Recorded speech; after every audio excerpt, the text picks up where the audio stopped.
Netcasts you love. From people you trust. This is Twit. Bandwidth for All About Android is provided by CacheFly at CACHEFLY.com.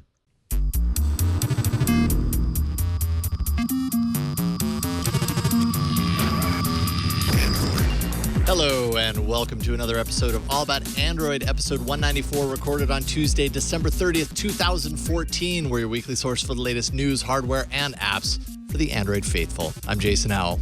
I'm Ron Richards. And we are Gina-less for our last episode of the year. Unfortunately, she had to bow out. Sadly, yes, and we send positive thoughts our way. Yes, so. Sending positive thoughts, positive vibes, Gina's direction. She'll hopefully return to the show next week. We'll see her then, and we can see how the arena results, because this is a big episode in the world of the Android arena. I'll be honest. I've been sweating. Yeah, I'm sure you have, Ron. Yeah, and I'm kind of I'm a little relieved that Gina could make it. I mean, of course, she, I wish she could be here, of course, as always. Right. But I was like, all right, a little bit of the pressure is off. And especially once we see the results from last week's arena, it turns the heat back up. So I'm just a mix of emotions here. See, and I haven't even looked at last week's results. But if it ends that you both are tied, the pressure's still on you, Ron. Pressure is on. Pressure's on. All right. So we have a couple of amazing guests. Obviously, we're welcoming back to the show Aaron Newcomb, who's joined us many, many times in the past. How you doing, sir? Yeah, good. I'm glad to be back again for the year in review episode. I know. I think this is probably just, I'm going to try and make this a regular thing because, by the way, if you didn't see the best of 2014 episode, the clip show started with a clip from the previous year because it was the New Year's Eve episode, and you were there right off the top, Aaron, and I don't know, it's just hilarious. So yeah, we got to have you back on these prediction shows. I watched the clip show and I actually forgot about that entire thing. Yes, I had purged it from my mind, and it was pretty awesome. And if you don't know what we're talking about, go back and watch the clip show and see it's in the very beginning, and it might have been the high point of the year. So yes, things started with a bang. And that's kind of 2014 in a nutshell. It's been a bang of a year, bang up year, as they say. We are also excited to welcome to the show, Russell Ivanovic, developer with Shifty Jelly. You've definitely heard of Pocket Cast because we've talked about it on the show a million times. And Russell, you are you're one of the main reasons why it exists. So it's awesome having you on the show. Oh, thanks for having me on. Yeah, it's been a while. I had you on my other show, Android App Arena, is kind of like for a developer interview months back, and I've been meaning to get you on this show just to talk about Android stuff in general. And you wrote an article on your blog, a post on your blog that's very, very tied into the stuff we're going to be talking about today. So makes perfect sense. Thank you. Oh, no worries. I look forward to talking about it. Excellent. As a dedicated user of your app, it's an honor to have you on the show. I love it. So. Thanks. All the bits you like, I write those. All the bits you don't like, Phil's responsible for that. Okay, perfect. Good to know. Good to know. Are you talking about Pocket Cast? Yeah, Pocket Cast. Yeah. So great. I just have to say that is probably, one of my favorite apps of all time. I use it all the time, and it's just so great. It's so simple. It just works. Mm-hmm. So I just want to echo what Ron said. Kudos to you, dude. I'm really glad we have you on because you don't get to talk to developers very much, especially the developers of apps that you absolutely love. And that is one of my all-time top favorite apps of all time. So thank you very much for all your hard work on it. Oh, no worries at all. I shouldn't have paid you guys all that money. It's so nice already. It's such a good app that it actually has me wanting it in other places. Like I wish there was a OS X desktop app or a web-based app, or because I want to use it. Yeah, here we go. You've not seen the web app? See, is there a web app that I don't even know about? Yeah, play.pocketcast.com. We haven't advertised it. It went through a beta period sort of last year, and start of this year we're going to start pushing it. But if you go to play.pocketcast.com, log in with your Pocket Cast Sync account and check it out. Oh, awesome. This is like it's like Christmas all over again. All you needed to do, Ron, was ask. And, I didn't even. How did I miss this? This is amazing. I love the sync. I love the syncing, and this is great. Thank you. Yeah, it's really all good. right. So No worries at all. that is player.pocketcasts.com. Play. Just play. Play. Okay, there we go. All right, so everybody check that out. Play.pocketcasts.com. And you can find the web component for Pocket Cast. Oh, this is so cool. I just logged in. It's got all my stuff. Oh, that's Yeah, so we have cool. done a terrible job of advertising this. I can just Oh, tell. dude, you got to get on this. This is great. Oh, I love it. Excellent. Count me in. You're already in. There you go. So let's see here. So we have a lot to talk about. So, okay, we haven't had an actual show for the last 2 weeks.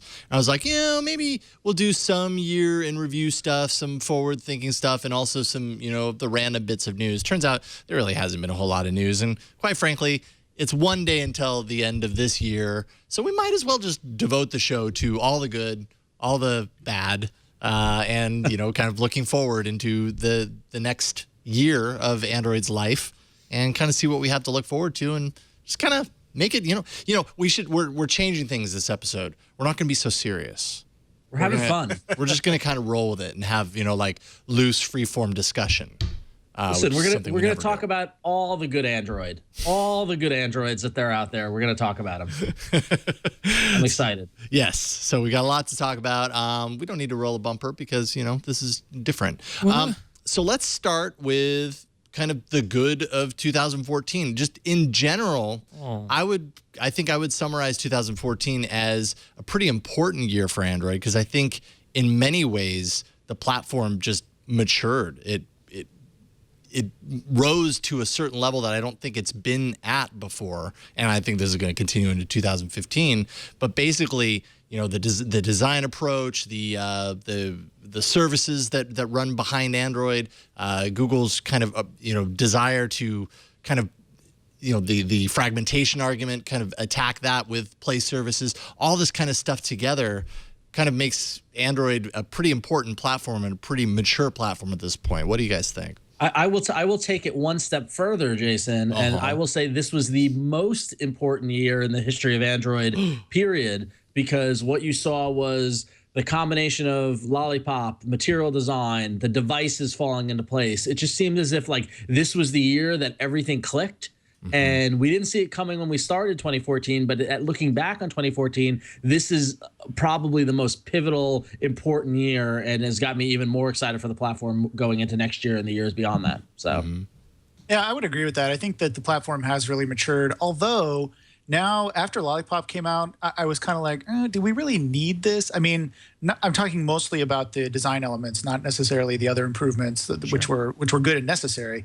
But the design elements, I mean, it's good, but I'm not over the world about it. I felt like KitKat was pretty good, looked pretty good. It was snazzy. It worked. Just the design part of it to go to the material design, I'm not sure, was that too much too soon? And how long is it going to be before we go to the next design and have to change everything all over again? Now I'm just getting used to the Lollipop stuff after however many months it's been, right? And I feel like, okay, maybe I'm almost hesitant to say this, but maybe Google should just slow down a little bit on the design updates and concentrate more on the back end, fixing some things or doing something innovative on the back end instead of constantly revamping the design. Now, when you say revamping the design, are you talking about the OS or the material design refresh of their apps? Because that's also, a big part of this is, hey, they actually set out guidelines, which I think was really good of Google to do because it gives developers kind of a sense of direction for where to go. But do you think they need to slow down, focus more on the back end and not quite so much on getting all of their apps into that similar design paradigm, or what do you think? Yeah, exactly. I mean, once they get all the apps and everything, once everyone's updated their look and feel to the material design, I say that's good. Let's just stop there for a minute, focus on the back end, focus on some other innovative things that you might be able to do with the platform, as opposed to when Google I/O comes up next year, having a whole other design that developers have to start thinking about. It's good to be iterative, but I think that they've maybe taken the Google got bashed for a long time about having these clunky apps, this clunky look and feel on the web. They weren't taking design seriously. And now it seems like they're almost over rotating a little bit on design and having to come up with a new design every 6 months or every year. And I would just say, hey, the design good, let's let everybody get used to it. Let's let it work for everybody. Take a couple of years off and just focus on something really cool and innovative that other OS and manufacturers aren't doing. Well, you have to imagine that's what's going to happen. I mean, all the effort that's been put into material design and, the down to the little paper at I/O, like the little kit that you guys got, that I'm not upset that I didn't go at all. But, like all that stuff, next year, yeah, cross my fingers here. That's my Christmas wish. But so I feel like all that work going into it, kind of, it's almost like this was like a global reset button or laid another layer of foundation to build upon. And, I think it's like overly speculative to assume that they're going to roll out another design platform so soon. I would think that this is it for at least, the foreseeable future. And then now we see where it goes from there. And like you said, with, innovative technologies, focusing on the back end, focusing on, shoring up those different, not to underscore the amazing amount of work they've done with Google Play services and behind the scene and developer tools and things like that. I think that really, like Jason, when you said it was kind of like a maturation of the platform, now it's like, okay, great. Now we've got a great design. We've got a great platform to build on, and let's see what people can do with it. And that's where I think it will go with. The material designification of all of Google's apps has made me so excited to use my phone again. Like I'm all over it now. Like I'm stuff that I would groan and go to my laptop to do. I am not even thinking twice about doing on my phone now, which I think is a big deal. So. Yeah, I completely agree. So design good, Lollipop. Awesome. The more I use Lollipop, the more I love it. A lot of people actually complain about bugginess in Lollipop. What do you guys think? Are you there? Or have we moved a little bit beyond that with some of these later updates? Well, you and I were talking about this last night, Jason, a little bit. I mean, part of the reason I talked about, don't worry about the design so much is because I think in that first release, and there's always bugs in a major first release like 5.0, right? There's always going to be a 5.0.1 or a 5.0.2 because you always have those bugs. But in my case, I mean, when I updated my NVIDIA Shield tablet to Lollipop 5.0.0, the very first version, I mean, it was almost unusable. It was so bad, so laggy. The switching between applications took literally, I would click on something and I could count to 10 before the icon would light up and before it would actually switch to whatever it was I was doing. And I'm just talking about going to the home screen or something like that. Now, I don't know, maybe I'm a one-off, but the upgrade from 5.0 to 5.0.1 was huge. It took care of all those problems. So kudos to Google, and in this case, NVIDIA, for actually coming up with releasing the update right away. But I just think that that's kind of where my comments were going before, is that, it's great to have that new design, but let's stick with that and let's focus on making sure when new improvements are released that they're done with quality and we don't have the bugs that we got, or at least I got anyway, with 5.0. Did you guys see a lot of bugs in terms of battery use and user interface type switching back and forth? Definitely user interface. I definitely got a lot of the home screen redraws that kind of pause before, you try and go to the home screen and it would pause for a second, and then it would go to a blank home screen, and then everything would draw on after a split second. And over time that became very perceptible. And 5.0.1 definitely improved. I don't see that anymore. So agreed. Huge update there. Now, Russell, you just came into work. The company's been out for a 2-week block, which must be nice. And your Nexus 6 was waiting for you. So I know obviously that your 6 has Lollipop. Have you been using Lollipop on other devices up until now? Have you been experiencing any of this stuff? Yeah, so I have it here on this is a 2014 Moto X with the leather back. Very nice. I love this phone, by the way. Yep. So I got this only about 2 weeks ago, actually. It was a shifty Secret Santa present. Thanks, Phil. And the second I took it out of the box, it's like software update. And I'm like, ooh, could this be Lollipop? Because it was all hollow, and it was. And apart from the home screen redraw, which I've definitely seen because it's still on 5.0, it's been amazing. I love Lollipop. I mean, I have to disagree a bit with Aaron. I think it's a million times better than the hollow look. And it's not just a fresh coat of paint. It feels like it's a solid foundation to build the next few versions of Android on. I don't think we'll see a major design refresh in the next few years. I think this is it. They've redone the entire system. They've got it to look the way they want. They've got the concepts, the guidelines, and everything else for developers like us. And I think going forward, this is going to be. I mean, this is now my primary phone. Like I was using the iPhone 6. Don't kill me. But I love this thing. And so this is the thing I carry around now. And I really love it because, partly because of Lollipop as well. It's just an amazing OS. Web 711 in the chat room said a few minutes ago, material design is more like a new chassis than a tail fin. And I think that's true, right? Like it's been designed. It's not just a visual change to this new version of Android. You can tell they've done a lot of stuff under the hood. And, not to mention it's on ART, it's on ART now. So they've done a lot of changes under the hood, actually. The entire OS is running in a different way as a result. So, so cool. I think that this is the start of something. We're going to see it for the next at least 3 years. And, it'd be cool to see kind of what they add to that. Android Wear, I think, was huge this year. Obviously, show of wrists. Who has an Android Wear device on them right now? Yes. And I know I saw. No? No, well, not yet. Santa wasn't that nice this year. Okay, all right. Oh. Yes, and actually, yes, we were talking about this last night. Last night, by the way, just for those who don't know what we're talking about, Aaron and I were at a kind of dinner for the hosts because a bunch of our hosts are in town because tomorrow morning, tonight, whatever, late at like 4 a.m. Pacific, Leo is going to be here in studio for 24 hours solid of New Year's Eve stuff.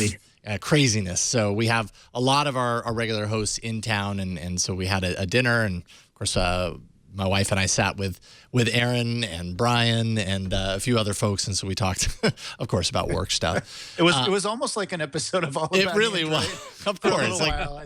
I started feeling bad for our wives because they were all like, "Oh yeah," so and they don't really know each other, so they're just like, "Hi, how are you doing?" And we're like, "Yeah, what kind of watch are you wearing?" "Oh, I got this phone. How do you like it? Do you still like it?" And it's like, if we were recording, we could have just recorded that and played it. Yes, exactly. Our episode would be in the can. Yeah. But you were saying last night that you wore a watch, but now you're not wearing a watch, so it's kind of like working in reverse for you, right?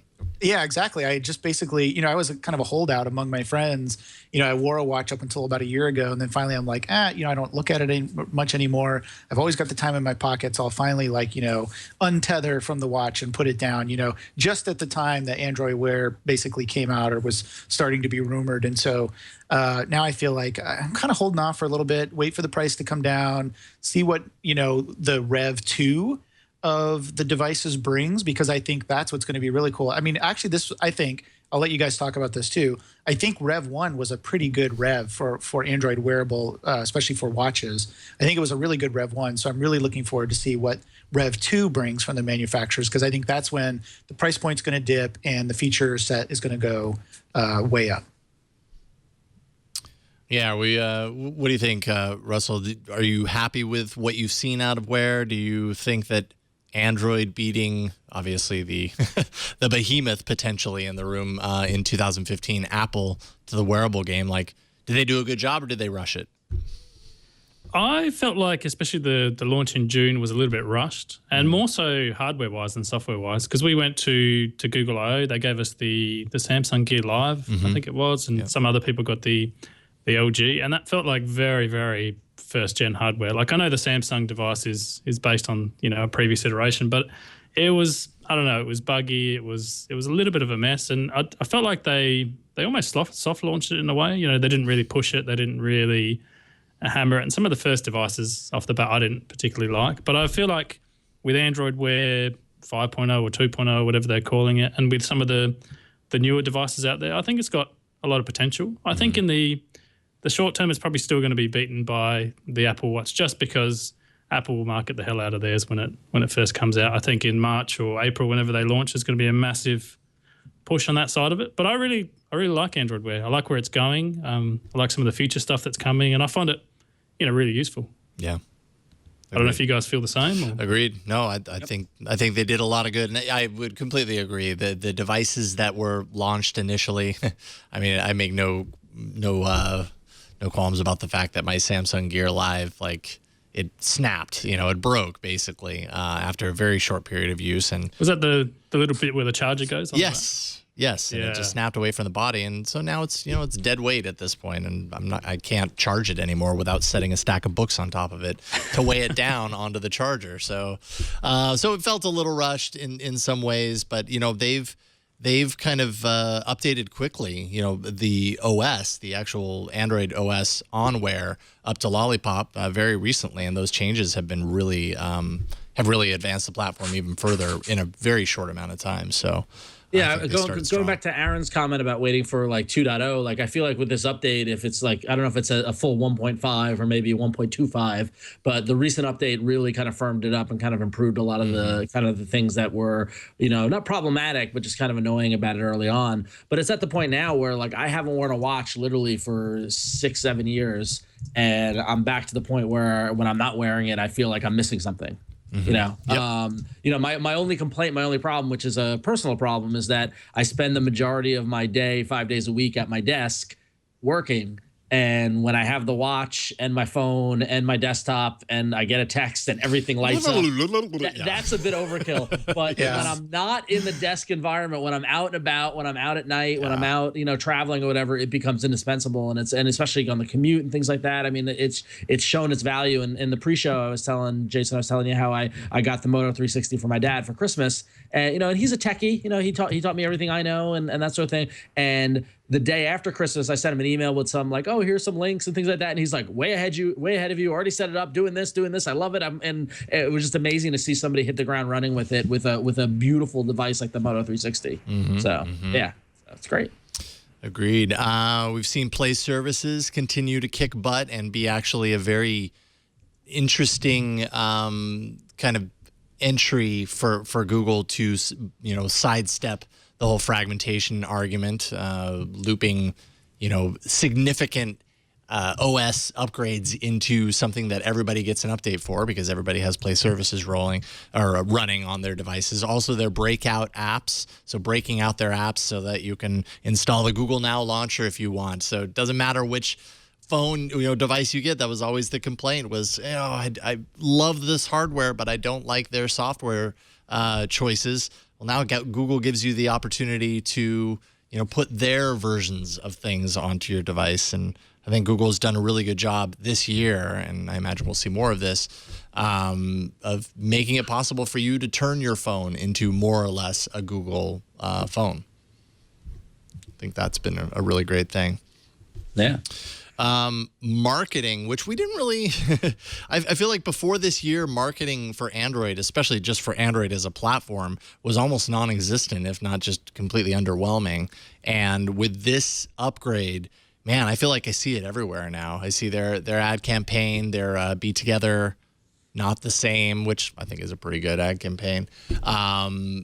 Now, I was in New York City, but I avoided Times Square like the plague, so I did not see the billboard, but I imagine we'll see it on TV tomorrow night. Probably so. Yeah. Yeah, no kidding. I wonder actually, because that's featured pretty prominently and all that stuff, and I have to imagine that costs a pretty penny during that time. Google can afford it, I would imagine. Yeah, I'm sure. But yeah, I think that was pretty successful, and not to mention, kind of tying back into the things we've already talked about, the maturation of the platform. It's almost like Google has confidence in it now. So they're like, yes, you know what? It does stand up to the competition, and people do want to use it, and it's very easy to showcase its strengths in a marketing campaign, and they've really stood behind it. So I think that's great.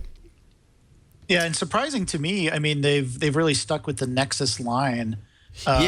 Not just the marketing aspects of it, but even the types of products that they've come out with this year, I think have been absolutely, fabulous. I mean, I know that you're still sporting your Nexus 6. I'm planning to get a Nexus 6. I was having a discussion today with some kids in the car. I took my son and a friend somewhere, and he's thinking about getting a new phone, and and a new tablet, and he's like, oh, what should I get? And I mentioned the Nexus 6, and they started looking online, and they're like, oh yeah, it says here it's even better than the Apple whatever the new iPhone 6 Plus, whatever it's called.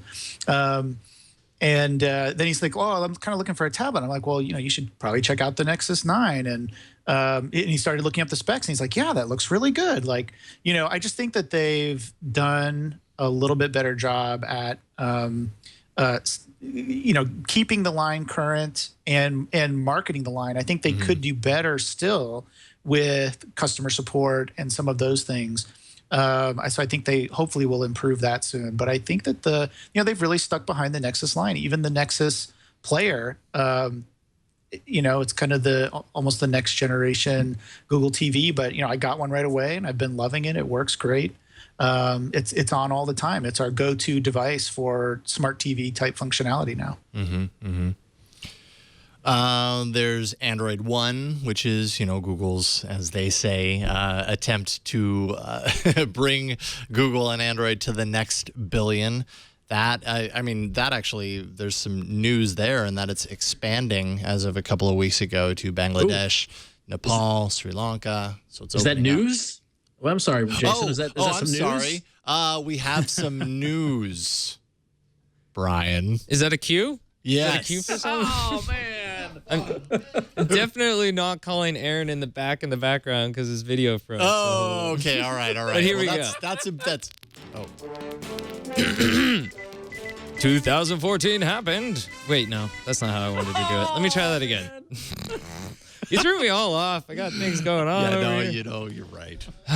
End of the year. Okay. But you know what? Cool. It's even better when it messes up. So I couldn't have asked for anything better than right now. I even wrote it down in the doc. He prepared. He prepared. Finally. He's been keeping notes all of the holidays season. That was the drinking game in the best of show and the clips, or to count how many times I gave him a hard time about the. Pretty much every preparing. time. The only time you didn't give Brian a hard time was the time that you weren't on the episode. And I appreciate it because it made me better. All right. Hey, well, you did your best, Brian. That's okay. You've got a whole week to Can I try again? Okay. 2014. You lived it. You can't unlive it. It's time for barely any Android news. That was worth it. That's good. Yes, I'm happy you redid that. Still don't have video from Aaron though. That's all right. That's all right. I'm working on it. We can hear Aaron, so that's the important part. Most important part. Let's skip through some of these real quick here because wow, we're already running over. So some of the other things I had down here: value devices that don't suck, like the OnePlus One, the Moto G. Actually, Jason, not to step on the value devices, but I think just the general story of devices. Yeah. That you had, and I think a bunch of these points that we're talking about here can be combined. I mean, the value devices that are really good. The OnePlus One, and we'll talk about some of the negatives about OnePlus One later on. But the Moto G, the Moto E, Android One, things like that. But then also, Motorola just in general with the Moto X. Oh yeah, Motorola killed it this year. X. Yeah, and even Samsung. I mean, like the devices right now, from a entry-level point to a low-price device to the highest of the high-end device, whether it's a tablet or a phone, this is like the best time for Android devices. I think it's just amazing. Mm-hmm. I would completely agree. There is an intense amount of excellent devices. Like when it comes down to what device would you recommend? There's like a list now. It's like, well, it's hard. yeah, exactly. There's not one or two standouts. There's a lot of standouts. Completely agree. And Motorola, yes, killed it this year. I'm very interested to see how they do with a full year under Lenovo. Would you give Motorola the hardware manufacturer of the year award? Do you think that they had the best 2014? Not talking sales, but in terms of overall. Personally, yeah, I think a lot of people probably would too. Maybe more so in the States than outside of the States because other. Like Sony, for example, people rave about the Z3 and the Z3 Compact, and here in the States, it's maybe less of a force, but worldwide, it's a pretty big deal. But yeah, I would put Motorola in that point. If there was one hardware manufacturer that impressed me beginning to end this year, it was Motorola for sure. Really? Not Samsung? Samsung, no, not Samsung. Big surprise, but and their sales are kind of. Kind of supporting that. Samsung did not do bad things. I'm not saying that I don't like what Samsung does. The Note 4 is an excellent device. I have the Note Edge here, by the way. This is so cool. Show it off. Show it off. All right, I'll show it off It's real so quick. wacky. So Leo reviewed this one before you buy. Yeah, see, so you've got the edge running down the side there. Let's see here. I gotta figure out how to use it. I literally just got it before the show.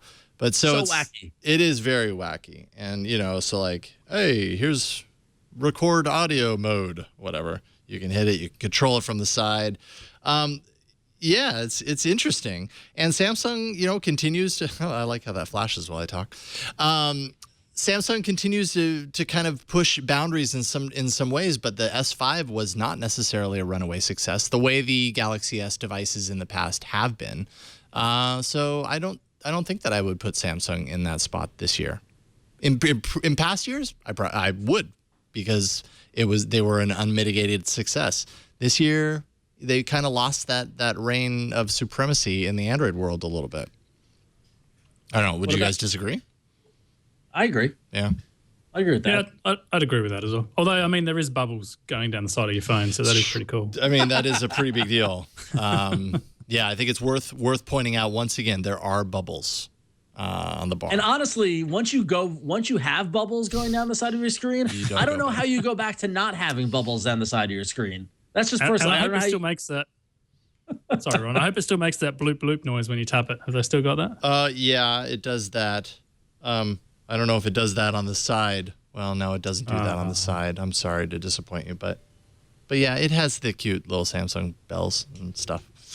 What about Huawei? Huawei? Yeah. Well, they had a good year. Yeah. What about Xiaomi? Xiaomi had a Xiaomi is yeah. doing awesome right now. Yes, and that's more from a worldwide scope. Absolutely. Xiaomi, they're going to continue to be a big deal going in the next couple of years. One of the biggest tech startups in the last couple of years, right there. And we don't get their phones in the States, but they're doing big things overseas. Phablets this year, obviously, more and more phablets, almost to the point. Well, okay, I hate saying that word, but I guess whatever, it's the word to say. More and more phablet is not an abnormal thing. And or a bad word. Yeah. Right. Yeah. Although I still don't like the word, but I like what it represents. I agree. I mean, I'm generally not a fan of the big phone. Although when I was home, I was hanging out with a friend of mine who's got the Samsung Note and loves it and swears by it. And you seem to like the Nexus 6, which I consider a phablet, but not for me. But that's okay. So. Yeah, I love the Nexus 6 more and more.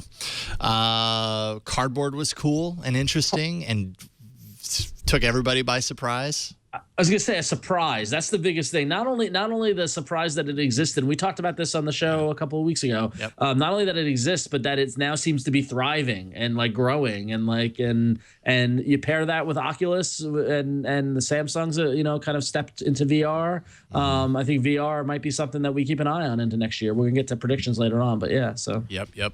Apple's apparent end of thermonuclear war with the Rockstar patent case basically just disintegrating before our very eyes, and Apple pretty much just kind of stepping aside. And hopefully the long and the short of it is, everybody innovates in different ways sometimes and in similar ways to each other. They all borrow from each other. It's just kind of part of the phone landscape at this point in time. So hopefully we're kind of, and I can't believe that we are kind of here, but we're at a point to where patent wars isn't really as much of a thing. Do we think that's going to come back, or are we beyond? I hope not, because Lord knows it's really boring to talk about. Yeah, exactly. And in the long run, like, man, we talked about it a lot on the show. Anytime they would happen, it was like, oh, does this spell the death of insert name of company / name of operating system / whatever here. In the end, did it really change anything? Maybe it jacked the price up on certain devices, a certain amount, but would we ever really know? We're paying the price for the device anyways. It doesn't seem to have affected much.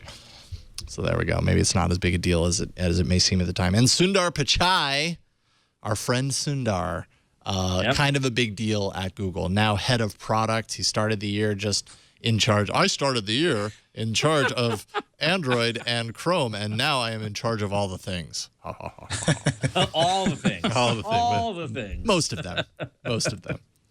So, yeah. Anybody else have anything to add to 2014, or like the good, or should we move on to the bad? I just got one Sundar Pichai story. Please. The same hotel as me at Google I/O, and one night we were just down in the bar hanging out, and he puts his credit card on the bar, and he's like, free drinks for all.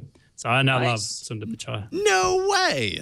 So, nice. So you can say Sundar Pichai, yeah, he bought me drinks. No big deal. No big deal. I gave him the nod. That's awesome. I also told Matthias Duarte that he was doing a good job, so there you go. Yeah, I did too, but I'm pretty positive I came off sounding like just a fanboy. I felt pretty stupid after talking to Matthias Duarte. I was like, seriously? I talked to him, and all I could tell him was, I really like what you've done with Android, more or less. That's pretty much what I said for word for word. And then he ran away. It was really weird. Yeah, because he was being cornered by geeks like us the entire time, saying, I really like what you've done with Android. Nothing better than Android Chris Farley's going, hey, remember that design you did? That was awesome. I felt so lame. I was like, I should have really good questions for Matthias, and that's all I can say, because there he is. Whatever. Okay, so not so good. Let's not spend as much time on this. And you know what? There aren't as many items in here, but I have to say, okay, so let's all pick like the one big thing. And I would say right at the top of my list has to be the Amazon Fire Phone. That's probably about the biggest fail of Android of 2014, in my opinion. Agree, disagree? It's close. Yeah. I think. Yeah, I think you're very, very close. I might have an argument for another one. Russell, do you agree? Or yeah, I'd agree. I think number two, I'd put Google's continual failure to launch a product like with enough stock. I still don't understand how with the Nexus 6 and other things they launched, they can't manufacture enough stuff beforehand to actually ship it out. You think by now they'd know people want the stuff. Well, there are lots of theories. There are lots of theories about what's going on with that, though, creating demand and that sort of thing. I don't buy the creating demand one, though. I mean, at this point, there is demand. I don't think you're really going to create more demand by having it out of stock every 3 weeks. I think they just literally they can't make enough of them. Yeah. Well, that's a good problem to have. I would say that the close number two for mine is OnePlus One's marketing woes. Yeah, because going into the year, you had such positive momentum with the idea of OnePlus One and the idea of this disruptive company and this new phone and this thing, and it just seemed like every step forward they took a step back when they had some marketing blunder that happened. And I think we talked on the show that I can't remember if this was news or rumor, but somebody had posted an article about their marketing budget being like absurdly low. And we, for obvious reasons, but yeah, I mean, I would agree with that. Now, in retrospect, if OnePlus as a company did so poorly, and I mean, this is on everybody's list as far as like the negatives of Android of 2014. OnePlus is definitely there on everybody's list. Does that affect the device at all, or does that affect the company going forward? What do you think?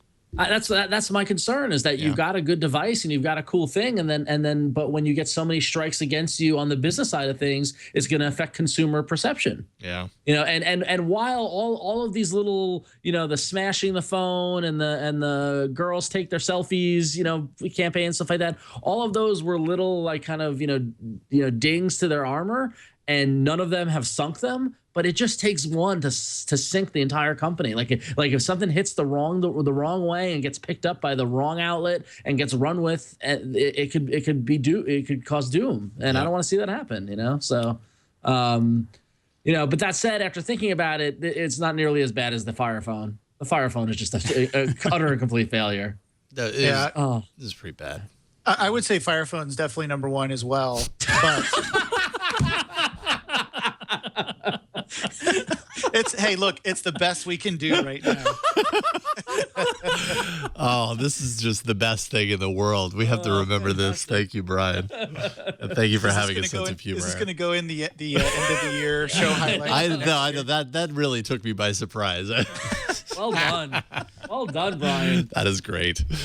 Yeah. So as I was saying, let me see if I can remember. Oh yeah. So I think Amazon Fire Phone is absolutely number one, but I think number two, and what's not on our list so far, is the CyanogenMod debacle over in India. Yeah. Which is, I think, tied into OnePlus or OnePlus's side of things too. Yeah, not just the marketing, from a different perspective. From a different perspective. I mean, not the hammering of the phones and all that. Like to me, that's just marketing. Yeah, like well, whatever. But I think that the CyanogenMod, because CyanogenMod was really the first. You guys correct me if I'm wrong, but they're like the first kind of modding group. They were, of course, one of the originals, but they were the first ones to kind of step out of the community development and try to start their own thing, which a lot of people weren't really a fan of. But it's okay, go do what you want, make some money, but then to have like a little bit of that failure or that hiccup along the way, I think was unfortunate for them and for OnePlus and for everybody involved. Yeah, I would agree. Kind of bad timing for Cyanogen because, as you say, Cyanogen just in general had such goodwill from the community before kind of spinning out into Cyanogen Inc. And I completely understand the desire to take something that's successful and, hey, well, let's make a business out of it. So that never really bothered me, but it bothered a lot of people. But this early on, having something like all this stuff happening in India right now, and it kind of it's a bad way to start things off in your first major year. They'll probably come out. They'll come out on top, I'm sure. On the other side, but it just kind of gets, puts a sour taste in some people's mouths, I think. Yep. Samsung's bad year. We kind of talked about it a little bit, but their sales this year, particularly for the S5, have not been good. They've missed their projections. They've fired executives as a result, and kind of reorganized things there. So in years past, it's always been Samsung dominates Android and still does dominate Android. But this is the first year where you really did see a chink in the armor and kind of the potential for other device makers to kind of make their mark in light of it, and probably for Apple to more solidly cement its lead, in comparison to a company like Samsung. But I don't know. I still say, I know we talked about this in previous episodes. I still think this is a little a situation of overblown expectations. Yeah. And of course, I totally understand if I was sitting in the hot seat at Samsung as a VP of product or sales or whatever, and trying to explain a 40% drop in sales or whatever. But like looking at the natural the natural wave of when people update phones and things like that. I mean, 2013 was huge for Samsung, and to expect 2014 to equal or surpass that, I think was unrealistic. It's still dominant. It's still, it's still, a huge force to be reckoned with. That said, maybe they scale back on their whole Samsung, owning the experience and creating the whole kind of thing, and be a little more open, a little more, you see what's working in the Android ecosystem totally, and try to adopt a little more of that, as opposed to that insular fighting against Apple kind of thing. But I don't know if Samsung could have, if the S5 ever could have done as well as the S4, just because right place, right time, right device, that sort of thing. So. And very interesting kind of news that ties into this, just from a platform level, on Recode. Anna Fried posted today about basically an analyst, Chetan Sharma, basically says that global profits this year in 2014 were down by half from the previous year. And a big part of that is because, Samsung's profits took a big dip. Xiaomi is obviously very significant, but offering lower cost devices. So basically this trend that we're seeing in high powered, low cost devices is starting to affect, the profits of Android in general. So we're seeing a little bit of a negative impact on device sales, on profits from those device sales. So interesting. Yeah, I wonder if, how that continues into 2015. Probably further in that direction, I would guess. And then we already talked about it a little bit. The Nexus 6 pre-order and launch and just the Nexus devices. Oh, we didn't mention, and this is coming from me. It sounds like Aaron. It sounds like you're pretty favorable on the Nexus player. I was seriously disappointed with the Nexus player, and so I kind of put it in this category too. Oh yeah, I think you should have Nexus done player, better. Yeah, Nexus player absolutely was in the not good portion of the 2014. I mean, that was something that I was ready. I mean, that was on my Christmas list. I was ready to buy it if I didn't get it. And then after reading all the negative reviews and hearing about your experience, Jason, and understanding that with such small amount of storage on the device and lack of Ethernet and stuff like that, I was just like, they just fumbled it again. It just bothers me so much. I just want a good Android TV device. I just want it's so almost there. Hey, look at Jason. Hello. I'm no, I can't read my lips. I don't know what I'm saying. But there, I put it on before you buy, don't buy. Got some flack for that too, by the way, from people that are saying, well, you can get Ethernet on there if you have an extra plug, an extra connector, but you shouldn't have to do that. You shouldn't have to. You shouldn't have to put on a USB hard drive. You shouldn't have to get an extra connector. You shouldn't have to hack your way to a good device. A set-top box. I don't think it is unreasonable. Look how angry I'm pulling my hair. It is not. Calm down, Ron. Calm down. It is not unreasonable to have a set-top box with an Ethernet port. I don't know how many times I have to say it, people. But yeah, I mean, I've got Ethernet wired to my whole TV, my home entertainment system. I want the fastest I can get. I know Wi-Fi is great, but there are times I lament Chromecast being on Wi-Fi. I want that to be on Ethernet as well. So I don't know. I agree. That's the beauty of the ADT1, the developer Android TV device from Google I/O. It is on Ethernet and has Chromecast, so it's Ethernet Chromecast. Excellent. Yeah. I mean, I will say that I think these are very solid and correct criticisms.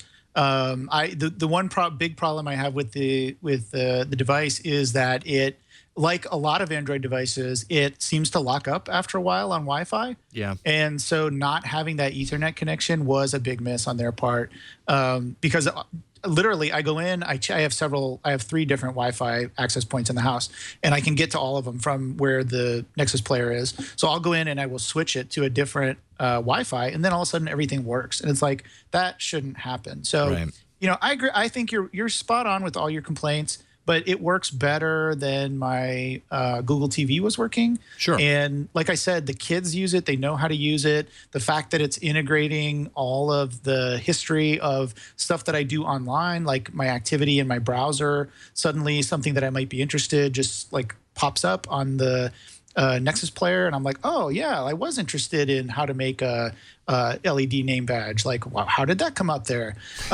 So I think that I agree, and I think this is 1.0. They should be further along than this, and I'm really hoping that they update the software for it, and a little bit of some interface designs and things. I think they'll get there. I think it's going to be a good device. Maybe there'll be a Rev 2 or something. But yeah, I think your frustration is warranted. Yeah. Excellent. So finally, projections for 2015. Let's start. Russell, one of the reasons I remembered to invite you onto this episode was because I read a blog post on your blog, rustyshelf.org, about 2015 being the year of Android. And, just Shifty Jelly, you guys developed for iOS, you developed for Android. Were you Android first, or was it a simultaneous thing, or how did that start?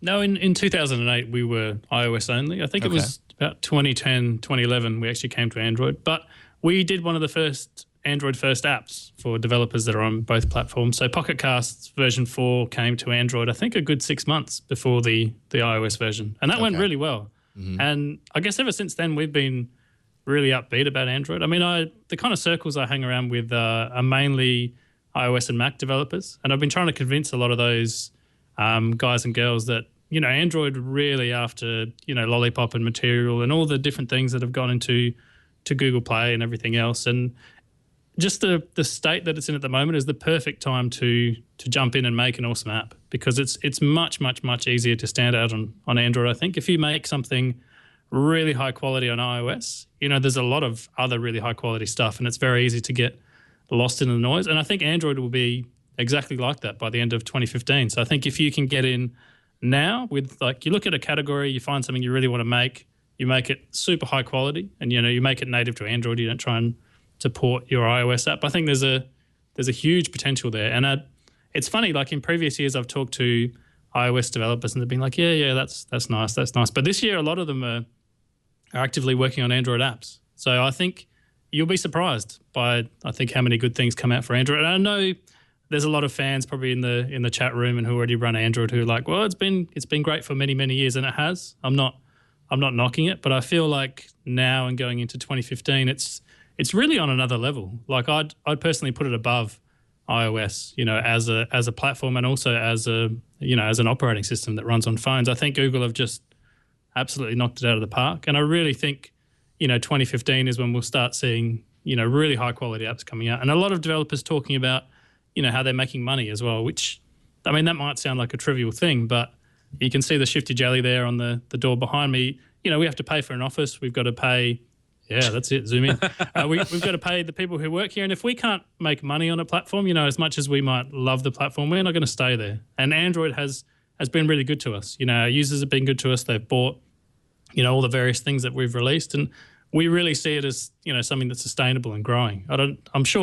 I assume you guys would agree with that sort of sentiment. Mm-hmm. Yeah, definitely. You say in your post that you make 80% of your daily income on Android. And you exist on both platforms. And now I'm admittedly not an iOS user, not because I don't like, not because I have a thing against using iOS. I've never owned an iOS device, so I haven't used it on a daily basis. But one thing that I do hear a lot of people say is that Apple, for example, their podcast approach is not very great. So you're certainly, you're on a platform that could benefit from a top-level podcast replacement app, yet you still make 80% of your revenue on Android versus iOS. So I think it's an interesting figure. And yeah. Well, it's not just that. We sell a paid app. There's no in-app purchases. There's no ads. There's no weirdness. It's a $4 application. And everyone I talk to says, if I come to Android, do I have to make it free? Do I have to do this? I'm like, no, you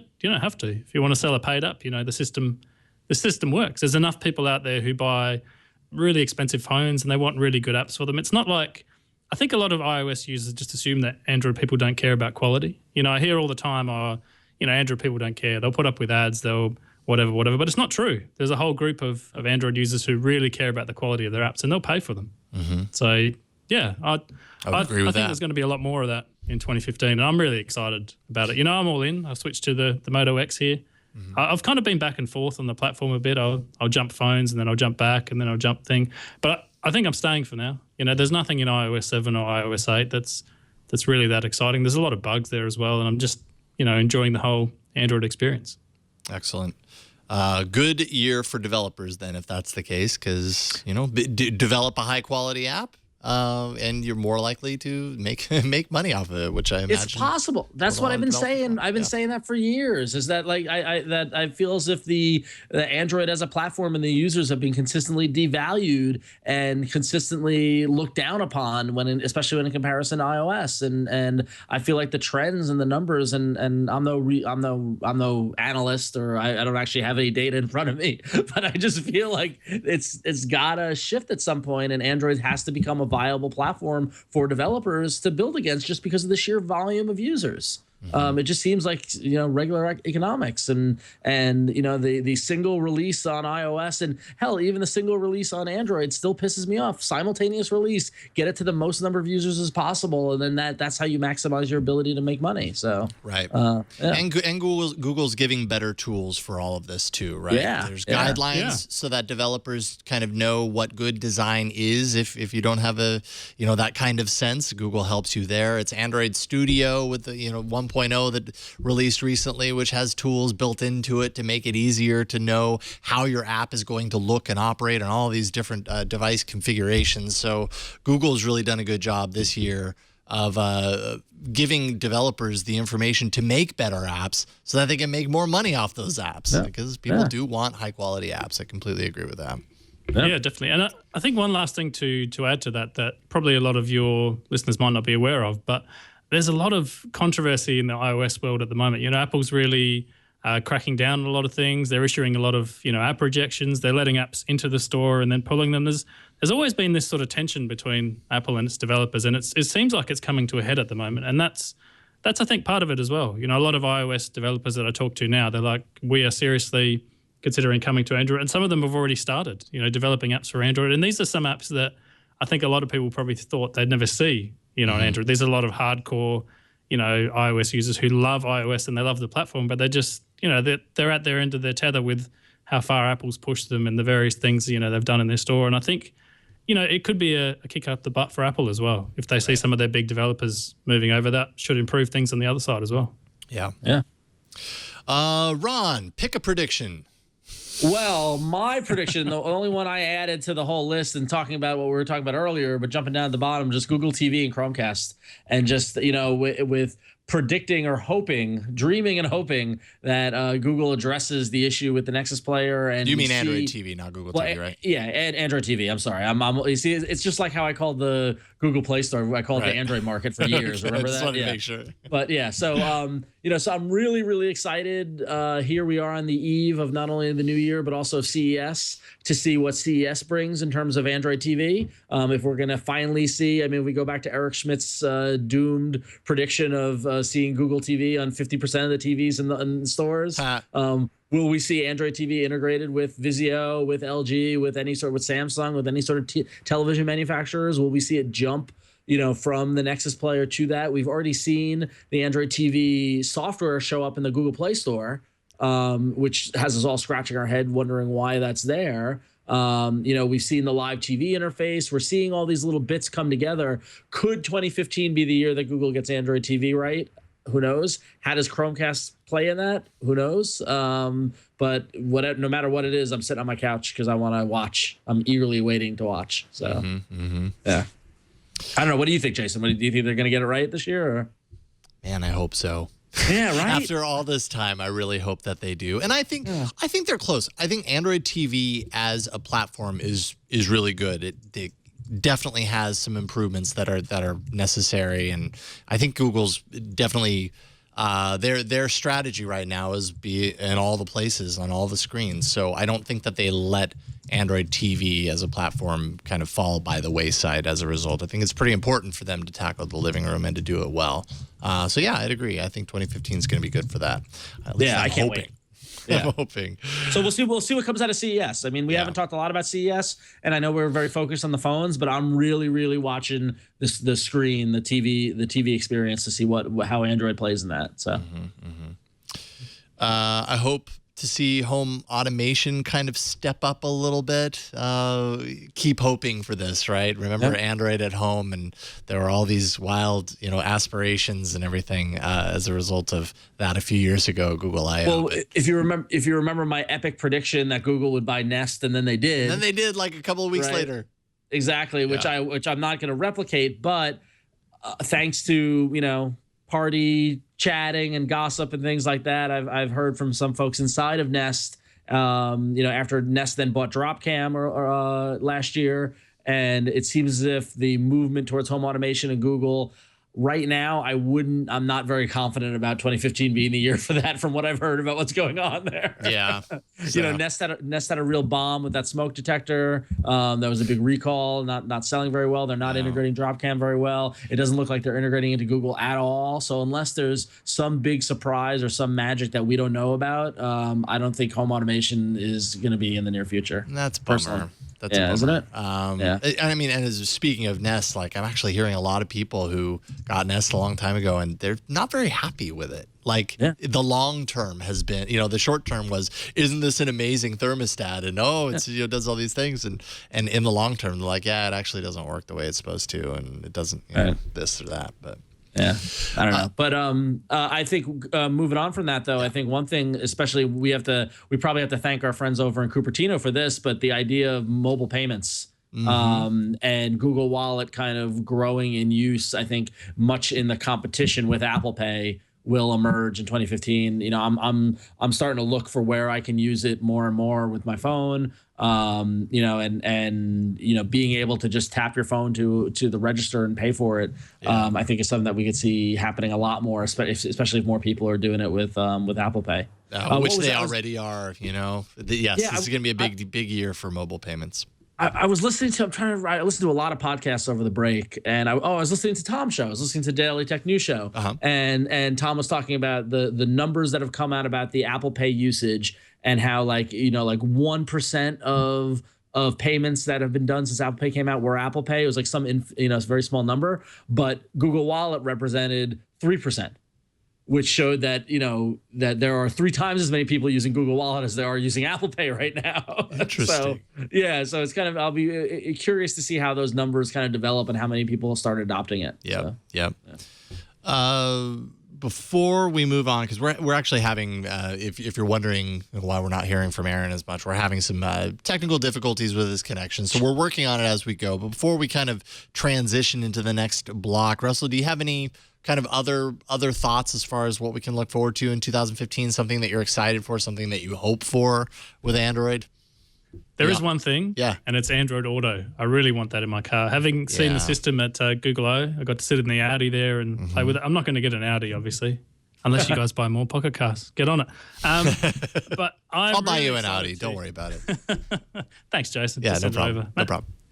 But I'm really excited to see that apparently in 2015 it's going to start rolling out in cars. And I really want to buy just a head unit that has that in there and just the convenience of going plug and you're done. Like, your music and your podcasts and everything else, your maps. I just want that in my car now. So hurry up, Google. It may or may not take off. I have no predictions for who's going to win, CarPlay, Android Auto, whatever. I don't care. I just want it. I don't think there probably is one that's going to do better than the other, but I think they both coexist because there are a lot of Android users and there are a lot of iPhone users. And there was a day when Android users just kind of accepted the fact that, the devices don't integrate into the head unit the same way that iOS devices do and this, that, and the other thing. And I think thankfully we're kind of nearing the end of that, and Android is kind of respected enough in that realm to be tied in so that we're not left just simply going 3.5 millimeter connector in for our audio. We're coming out the other end at this point. So I think we will see a lot more of Android Auto in cars and in head units, and I will absolutely want one once that begins to happen. I'm looking forward to that. If I had a car, I would want one. Yeah, we'll get a car or just get a head unit. I'm just gonna get a steering wheel and the head unit, and I'll just sit here in my living room with my Sheridan pillow, and I'll just pretend. So, there you go. You got to get in on this, Ron. Jason there is handing out Audis. Yeah. So, geez. Anyone who is on today's show gets an Audi. Oh, you get an Audi, and you get an Audi, and you get an Audi. Unfortunately, Aaron doesn't get an Audi because he's having technical issues. So exactly. See, I just saved some money. I can buy myself an Audi now. Excellent. There we go. I think we touched on most of the main things there. I think the one I left out was enterprise. I think probably 2015 continues to be a big year for Android in the world of enterprise connectivity. So. Oh, and also Aura, Project Tango Aura. Yeah, Tango Aura. I want to see what that turns into. I don't. Yeah. More Aura than Tango at this point. Tango's interesting, but Aura's the real wild card where it's like, okay, what exactly is this going to become? Is this going to be a big deal or just a curiosity? We'll see. Yep. Yeah. Okay. Hey, why don't we run a bumper for apps? Best transition ever. Good job. So I thought we could talk a little bit about our favorite apps from the year. My thought here wasn't necessarily that it had to be apps that launched in 2015, because that makes it more difficult. But also especially because it's 2014. 2000. Yes. Wow. That would be really difficult. We'd be thinking in the future. Yes. Sorry about that. So 2014, I thought maybe we just talk about some of the apps that we really liked in 2014. And they might not necessarily be new, but they're new to us. It's kind of like going into a secondhand store. And actually, I'm not going to show them. Top of my list is probably Agent. I've been loving Agent almost all year since it was featured in the arena. I can't remember who featured it. Was that you, Ron? Was not me. It was probably Gina then, because I know I didn't feature it. Oh, yeah, it was probably Gina. She features all the good apps. Well, if it wasn't you, then it was Gina. Was it Bryan? I'm looking it up now. Yeah. Agent is excellent, though, and actually brings a lot of extra functionality to your phone that Lollipop does. So, and I still use it on my Lollipop device so that when I plug my phone in at the end of the night, it has a smart kind of silence mode. Oh, it was me. It was you? Me. See? And it won. I gave you credit right off the top. And I know, and it won the arena. And you attacked it was me. There we go. Right. Good job, Ron. Yeah. But Agent is fantastic. One that I haven't featured on the show, but is actually really great for app discovery and tip discovery is Drippler. So I almost did it in the arena today.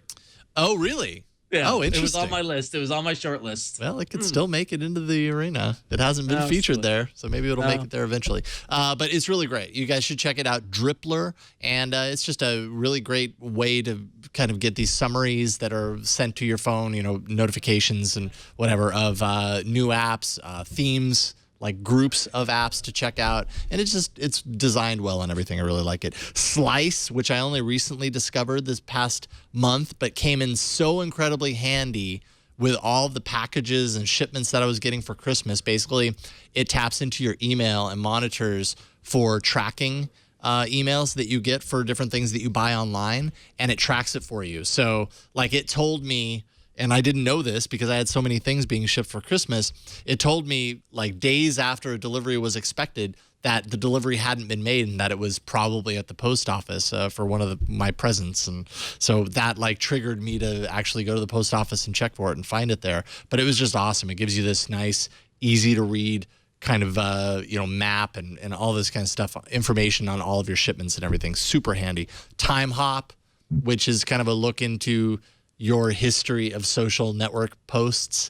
Every day you get a notification with just, that day and previous years, all the things that you posted. Kind of a cool way to look backwards.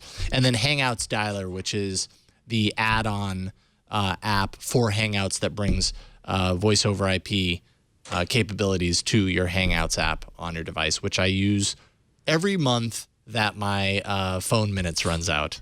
And it comes in really handy. And I'd say honorable mention LastPass, only because it killed it in 2014 with their functionality. It's now the first thing that I install on my phone because it fills into apps, which makes it easy because I'm changing all of my passwords to unique, difficult, long. And the only way I can do that is through a password manager like LastPass. Otherwise, I would never remember or keep track of it all. So they've made it really easy to integrate into Android apps, and it's just great.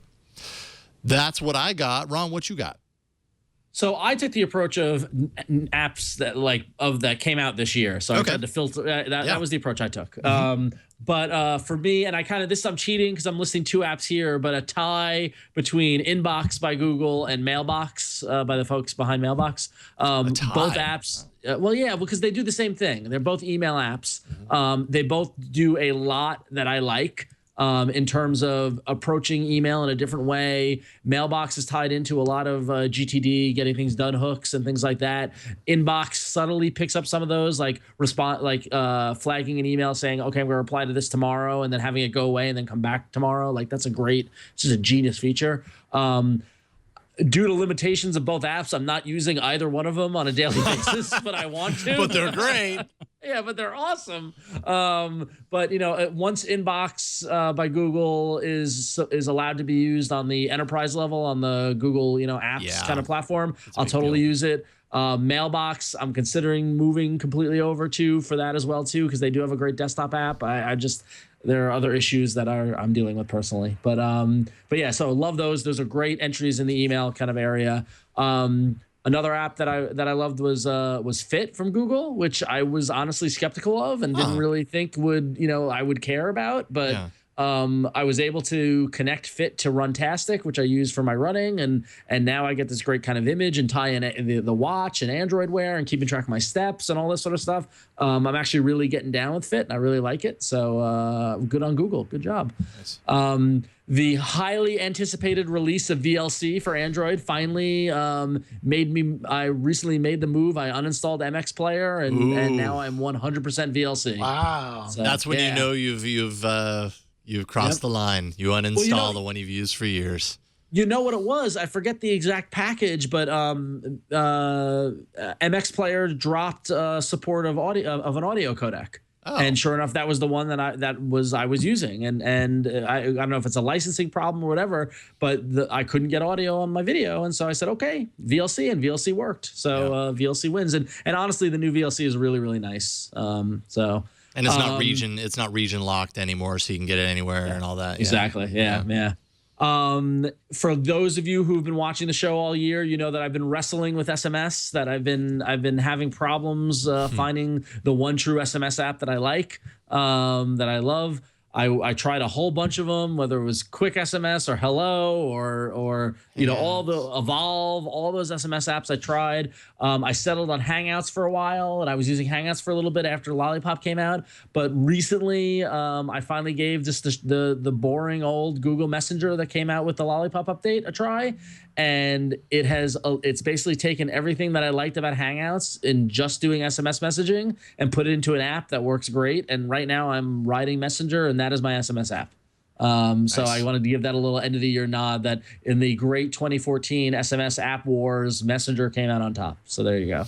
And then finally, a game that I almost put in the arena like 5 times and never did, because I felt as if it was one of those games that was kind of a no-brainer. But Two Dots, which was a huge game on iOS, finally came over to Android, and I've been addicted to it and playing it for months now, and I love it. And so Two Dots has been my source, probably the one game that's given me the most fun this year so far. So an app that you've not ever put in the arena, but ends up at the top of your list at the end of the year. How about that? Yeah. Well, I guess I didn't put Drippler in either, and it ended up in the same place. So cool. Great list. Aaron, we have you back. I'm back, but I'm still loading. So we'll see. I'm just going to wing this based on I didn't have a very long list, but I'm just going to throw out a couple of apps that I really like. So I'm going to go. A lot of people don't know the 2 A's in my name, right? AARON stand for anti-Ron. So wait, that doesn't make sense. See right there? There we go. Whoops, this side. There we go. Actually, I can do this. Here, let me find the button. Hey, Ron. There we go. Oh. Now you're just showing off. See? Now you're just showing off. Look at that. Anyway, so I'm going to go anti-Ron on the Hangouts thing. I think that although Hangouts was a little rough when they initially integrated SMS into that app, now it's absolutely incredible. Like, I've suffered through the pain, and I've made it through to the joy of having SMS and Hangouts and Dialer and especially, most importantly, Google Voice integration in the Hangouts app. So I think, once they're almost there, they're very close to having this integrated messaging platform that has everything in it when you want it, and it just works. They're very, very close. They're not quite there yet, but it's super close. So I've really been enjoying using, getting my messages on Google Hangouts and just having a one-stop shop to go for all my various kinds of messaging needs, so to speak. So I'm going to disagree with Ron on that. I know he loves the Messenger, but I couldn't do without Hangouts. It's nice to have that all in one place. The other thing that I'll just go ahead and throw out there is I think this has really been the year for board games coming to mobile devices. For those of you that know me, there's a few things I'm into. Android's obviously one of them. Open source is another one. Making things is another one. But then kind of like down there on my list, but below those is board games. I love playing board games. And this has been the year when you've seen a lot of board games actually migrate over to Android. One of them that I love that just came out recently, or at least was released for Android recently, is called Galaxy Trucker. It's a fantastic spaceship game where you assemble your ship from spare parts, and then you try to go run these missions while asteroids and aliens are attacking you. And as you're designing your ship, you're competing against other players for the parts that you need to put on your ship. And then you go fly these missions, and then you come back, and at the end of the mission, you see like how much of your ship remains. Usually half of it is like destroyed by asteroids or aliens or something by the time you get to your destination. It's just a wonderful board game, and it translates beautifully to Android as well. Likewise, there's another one. It's actually a card game, and I think this was one of my app picks for a previous show, which is Star Realms. Star Realms is a card game, board game that's basically like one of the games of the year. It was started on Kickstarter. It was sold out on Amazon. People were scalping prices, like $70 to buy like this little pack of cards. It was crazy. But that also plays really well on a tablet or even a phone. Either way you want to do it. That's a beautiful game, very well done, very easy to play, very faithful to the original rules, but it just translates really well to to an Android device, either a tablet or a phone, like I said. And there's lots of other examples I could give too. Small World is another great game. Ticket to Ride, which was part of a Humble Bundle recently. And there's a bunch of other ones I could go on, but I really think that this year is the year of the board game transition over to mobile devices, and people have done just a great job with them. So if you like board games and you haven't checked out board games yet for your mobile device, I would definitely take a look. Nice. Yeah, I downloaded that Galaxy Trucker game. It looks interesting. I've never played the actual board game, but I want to play it. It sounds like a lot of fun. Yeah. And you don't have to know how to play it to be able to play the mobile app. They have a really nice tutorial, which more and more app developers have been doing very successfully. You know, just a quick tutorial when you first start the app, which is fantastic. And the board game developers, as they develop their mobile apps, have been doing the same thing. So you just kind of walk through the game and kind of tells you where to go. I almost picked that this week as my pick of the week, my app pick, but I didn't. I held off. Excellent choices. Russell, let's see here. What you got? What are a couple of your favorites from the year? So I don't have a badge, but I can say I agree with Ron about some things. Inbox and Fit, definitely. With Inbox, I was always interested in Mailbox, but I don't know, one of those nerdy developers, and I never liked the idea of them actually having a login to my Google account. I don't know if they still do this, but copying all the mail to their servers and all that sort of thing. And when Inbox came out, I'm like, whoa, finally I can swipe, to mark stuff and done. I can swipe the other way to, to mark stuff as next week or whatever. And I love just getting to that little picture of the sun and the clouds when you've got no email left. So good. Fit I really like because I thought I was doing more exercise than I am. Like, it has a step counter, but the more interesting part is it tells you how many minutes for the day you're actually active. And I thought I was active for way more minutes than I actually was. Some days I get up off my chair and it says 10 minutes. And I'm like, you're kidding me, 10 minutes. And so I go out and do a bit extra. So that's been good. Yeah. Slack is a bit of a boring one, but we use that here at Shifty Jelly for all our, chat and communication and whatever. And that's come to Android this year, which is cool.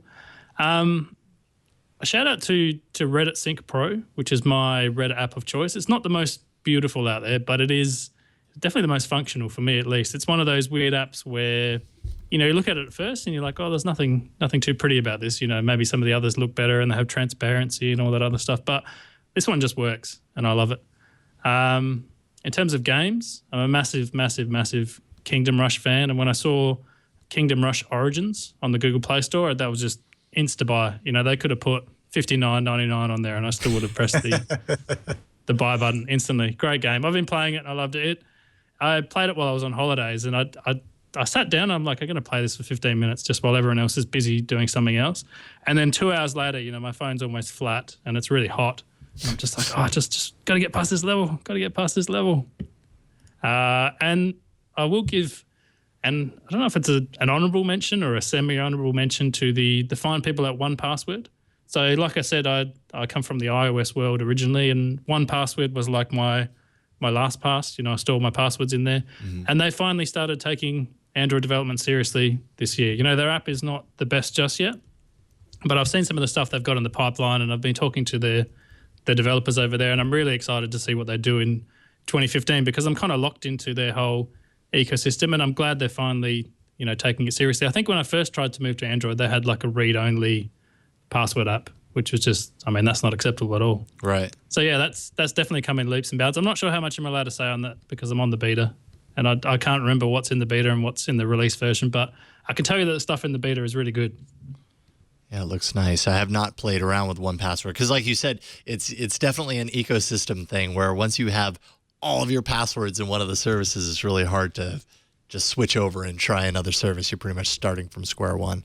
But the shots on the Play Store look really good, and I've heard a lot of people talk about 1Password. So, all things considered, you should use a password manager. You really should, because if you didn't know by now, there's a lot of security things happening on the internet. I made the switch this year. That was a big thing. I adopted LastPass, and now I can't live without it. So yeah, it's pretty great.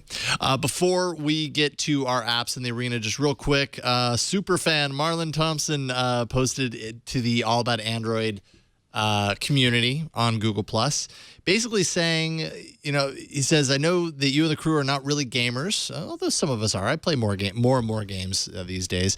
Says, I assume that you're going to talk about what stood out this year, and I submit that this was the year for Android gaming. Not only did we see much higher quality, big name games on the platform, there was also an increase in same-day launch on the 2 major mobile platforms, as well as the shortening of the window between release for titles for by smaller developers. Just today, I was looking at Kotaku's best iPhone and iPad games, as well as The Verge's list. And in the Kotaku list, only one of the iPhone games is not on Android. And in their iPad list, 2 games are not on Android. And they're actually pretty long lists. Similarly, on The Verge, it's just 1 game that is not on Android. The improvement was also helped by the fact that Play Games is far superior to Apple's Game Center. And I almost don't play a game that does not support it. More developers are integrating it into games, allowing for cloud saves and achievements. At Google I/O, Google also focused on highlighting the tools for developers to make bringing their games to Android easier. I would even say Humble Bundle had a role, as I saw developers put out alphas and then final versions of a few of their games on some bundles as the money raised allowed them to complete their projects. Finally, we had much better hardware this year and more Android users willing to spend money on apps, which I think is definitely true. The majority of the revenue is still with the App Store, but 2014 was the year when many game developers realized they had to be on Android. Completely agree. This has been an excellent year for gaming on Android, to the point where, like, I'm in this predicament right now. I wish that I had more time to play games, because so many great games are hitting the platform, and I almost immediately buy them because I'm like, yeah, I got to play that. Okay, I'll buy it. But then I have little to no time to actually play it, but that doesn't stop me from buying them because I want to, because they look like so much fun, and I'm a fan of gaming. I just don't have a whole lot of time for it. Someday I'll build up my library. That's what I'm doing right now. But would you guys agree? I mean, this has been a great year. Monument Valley, Hitman Go, Counter Spy, I thought was fantastic. Retry, which I didn't expect to love as much as I did. Just a lot of really great games hitting the platform. Yeah, I completely agree. I mean, I'm a big gamer myself, Yes. and I've been finding, I do a lot of PC gaming, which is why I have Windows around. Unfortunately, I hate you, Windows. But I have to have it to run PC games, right? Linux is coming, though. Watch out. But seriously, but the other side of that is that my kids are also now getting into PC games, and we only really have one really powerful gaming PC. And so more often than not, I'm feeling like, that's okay. You guys go ahead and play. I'm going to sit here and play on my tablet, because there's just so many games to choose from. In fact, it's overwhelming, I would say. I mean, you mentioned a lot of great games. I talked about board games a lot as my picks for apps of the year. That's just me personally. But more and more, I'm finding that I can find plenty of entertainment, and the games are getting more and more sophisticated in some ways, and being able to more effectively take advantage of the platform that they're on in other ways. So you talked about Retry, for example, and of course there was Flappy Bird and Copter Spin or whatever that was, and then the one that I'm going to talk about in a minute for my app pick, which are all very simple games, but they're very engaging and addicting. And so I think the game developers are taking advantage of that. And as Marlon said, they're developing either for Android first or for both platforms at the same time, which is fantastic. Mm-hmm. Yep, seeing a lot of that. Thank you for the post, Marlon. If you guys want to, get involved with the All About Android community, you can. There's always a lot of fans of the show and fans of Android in general there. Just go to Google+, search for All About Android. You'll find a community and, talk with other fans of the show about Android. It's pretty cool. And, Marlon's awesome. You may have heard of him in previous shows as Marlon, the guy from Trinidad. So there you go. He's awesome. Marlon rules. He's great. He's always got great things to say on Google+, too. Follow him. All right. Hey, why don't we get to, some people would say, the best part of the show. That's the Android Arena. So many enter, but only one lives. Android Arena. Coming down to the wire. Last episode that we had a poll was 2 episodes ago, 192. I have not looked at the poll. Wow. Okay, so this doesn't move the needle, right? Doesn't move the needle. Action Launcher 3 wins. That was JR's pick, JR Raphael. Looks like wins with 33% of the vote. Crossy Road came in. Wow, this is really close at the second place area. Crossy Road, 23%. Deviant Art and Quick, 22%. So Gina and I tied for last. Yeah. What's funny is that the behind the scenes is that I almost did Action Launcher 3. Yeah. But for some reason I haven't wanted to do launchers in the arena I don't know why. I've just been, and I didn't. And so clearly I made the wrong decision there. So yeah. So this is interesting. So obviously Gina is not here today. Ron and Gina, you are tied. Thank you, Wade County in the chat room. You are both tied with 15 total wins. So this could call it. If Ron wins this arena, Ron wins 2014. No pressure. If Ron doesn't win this arena, we end with a tie. No pressure. I almost want to go, I've got to go somewhere and just leave. I know, right? You should have not been on the episode. Oh, man. You would have been tied. I know. Oh. Okay, so, but hey, vote with your heart. That's all that we ask. Let's see here. So, Ron, because the stakes are so high for you, I'm just going to give you the last slot. So you're going to have to sweat it out for a little bit. I don't know if my heart can take it. I don't know. Do you want to go first? No, I'll go last. Okay, all right. I'll go. Mine's super quick. And man, I meant to write down the name. Somebody on Google Plus pointed out, maybe I can dig it up here in a second, an app that I'm featuring today called Asparagus, my cookbook. And I think it's a great way to log your own recipes, and it's designed really well. So it's Asparagus. We'll launch into it. They've definitely taken material design at heart. You kind of see how it themes the top. You've got your floating action button. And basically what it does is, it's a clipboard for your own recipes. And, my wife and I, we do a lot of cooking. One recipe that we do all the time is this old-fashioned pancakes recipe. We do this at least once a week, usually on the weekends.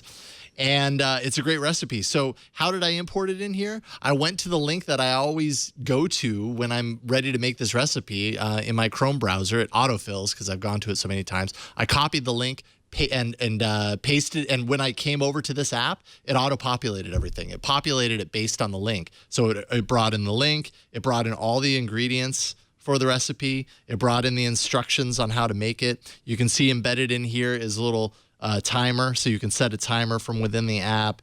You can have it read back everything. It has Android Wear integration if you pay the $1.99 premium upgrade, so that will kind of bring the instructions over to your watch. And I don't know, I set up a category for breakfast, and as you can see, I denoted it with a little orange egg. But when you create these folders, you have the ability to set an icon for whatever the category is, put all your recipes in there, and have it called out based on these 4 spoons, in the color blue, or however you want to do it. So you can kind of customize your recipe folder here in whatever way you want. And I don't know, I like it. It's obviously it's designed well. It has a nice material design approach, which I appreciate, and it syncs so that you have your recipes follow you through their service, essentially, on other devices. And it looks nice, and you can favorite so that it appears on your favorite list if you want to do that. But it's well done. Also, if you pay the $1.99 upgrade, you can change servings. So I can slide this and change the servings, and it'll kind of change all of the ingredients in there and make it easier for you to kind of scale up or scale down the amount of food you're making. So it's called Asparagus. I appreciate the person who pointed this out that I failed to write down his name, and I'm sorry, but you're awesome. Keep being awesome, and I'll keep reading. But there you go. It's called Asparagus, my cookbook. It's free with a $1.99 premium upgrade if you want to get some of the advanced features. And there you go. Check it out. All right. Russell, why don't we go with you next? I have your app installed, so I'll attempt to show it off while you talk about it. Yeah, go for it. So the app I picked is called Series Guide, or one word. And I guess the reason I picked this is over in Australia, we tend to watch a lot of your TV shows. Don't ask me why, but it's often really hard to figure out, when are they actually coming out? When's the next episode? Which ones have I seen? So what I often do is I have a whole bunch of shows that I'm caught up with. So I'll put them into Series Guide, and it'll tell me, next episode Tuesday at whatever time. And then there'll be some shows that I'm just binge watching through as well. So let's say I'm on season 3 of a show that has, 7 seasons. In fact, if you scroll back down there, Jason, there's a really easy button. You just go bang, I've seen that one. It'll automatically go to the next one in the list. And so maybe there isn't one for that one, but normally you go bang and it goes to the next one. You're like, yeah, I've watched that. And then you can really quickly see, okay, I'm up to, season 4, episode 7. And it seems to have a really good list of shows. I tried about 20 different versions of these kind of apps, and some of them had all the shows and some of them didn't, and some of them looked like they were a bit out of date. But this one seems to have all the special episodes. It seems to have, all the different stuff in there. And I like it. It's a nice design. It's pretty basic. It doesn't require a login of any kind if you don't want to log in. So it's just a nice way to keep up with, all the different TV shows that you're watching. Yeah, and it has tracked integration. So if you use the tracked database online, you can have it synced to there. So it'll fill in all of your viewing history if you've been using tracked for a while. Yes. Yeah, definitely. I like Series Guide a lot. I actually reviewed this on Android App Arena in a TV tracking episode a few months back, and really like it. It's a great design and helps you keep track of all the things you're watching. It also, where was that? There's an option for it to like summarize, the statistics. Like when you have that's this, quite interesting as well. Yeah, it can be. If you've been using this for a while and you have it all filled, it'll show you just how many hours of TV you watched, which can be kind of depressing. But yeah, especially when it gets into the days. You're like, how many days have I sat on the couch watching this show? Exactly. But great app. It also tracks movies actually, so you can. Oh, there you go. I did not even know that. Yeah, if you've watched The Interview, you can track it. I have not. Has anyone here seen The Interview, by the way? I did. Yeah, what'd you think? That seems to be what. Let's just say that if it had started a war, it would have been really sad. Yeah. That was what started the war. Yeah. Fair enough. I will say I did see Big Hero 6 over the holiday. That was good, right? Yeah, it was really good. It's not Frozen, but it was good. I enjoyed it. I loved it. I thought it was great. Yeah. Okay, there we go. Series Guide. Check it out, and that is free. Excellent pick, Russell. Okay, Aaron, I will show off your game if you want to talk about it. Awesome. So we were just talking about simple games that make use of the interface really well and that are quite addictive. This is another one in that same vein. It's called One More Line. It's free in the Play Store, and there are some in-app purchases, although, to be honest, I haven't stumbled across what those are yet.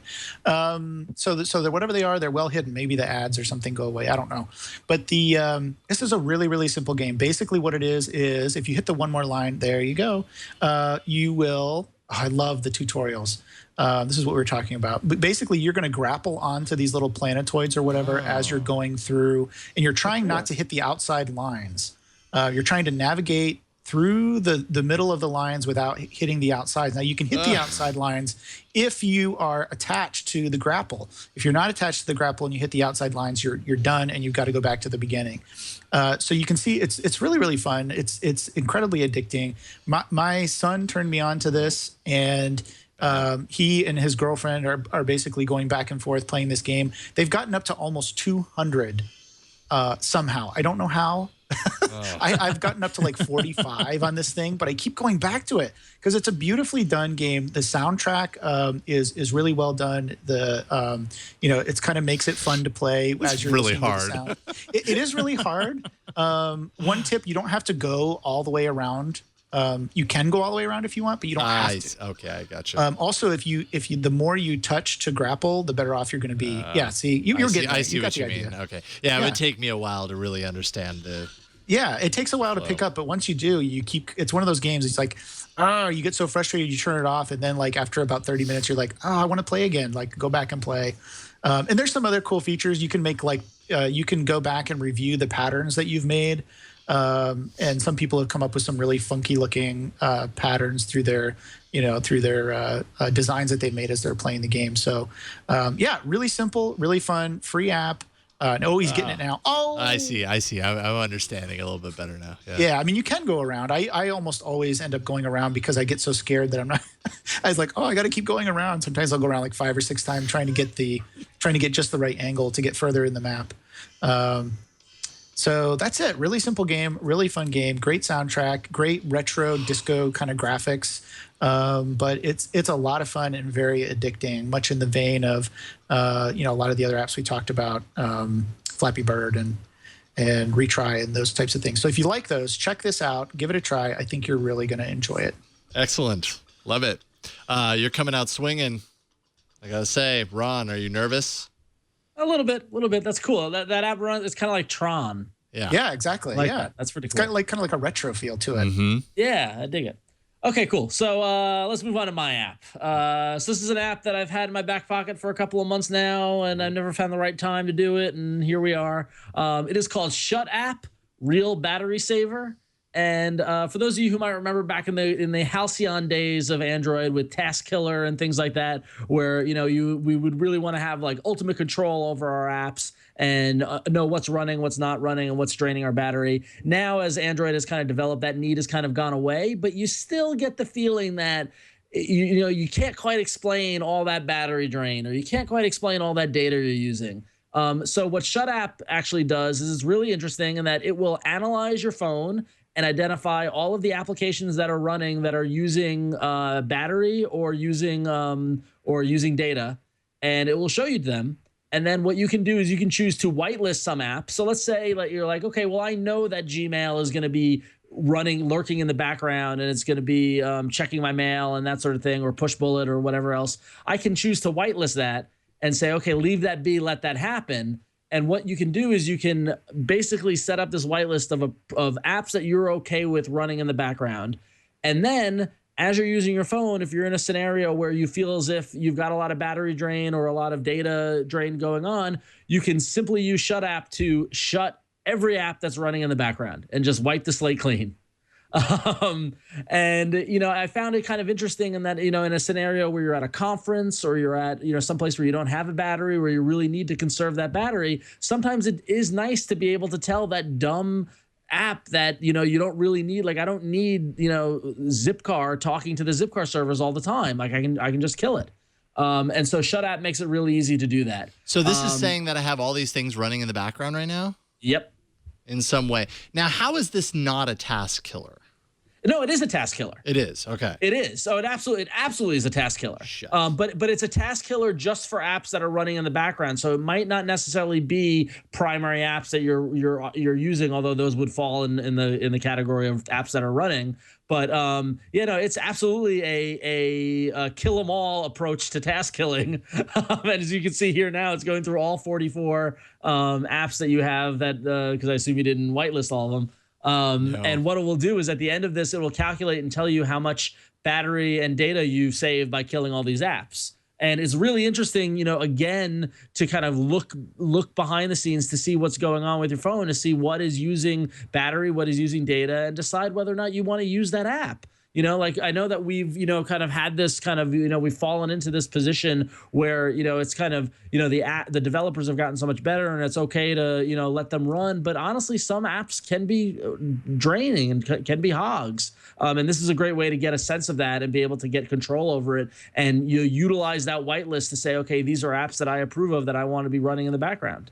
So there it is. They've got, a bunch of different ways to interact with it. They've got a simple shortcut that you can put on your desktop that will do this. They've got a little floating button that you can turn on or off on your launcher that you could use to interact with. There's the little floater guy. They rolled that out recently, and a lot of people in the comments on the app were like, "How do I get rid of this?" But you can get rid of it in the settings. It's fine. So there it is. So Shut App, they are very, very bullish and proud of what they've done. And they will tell you that they are the best app to save battery life. Given the right use, it is the case. It is a very useful tool to be able to limit what is running in the background, on your phone.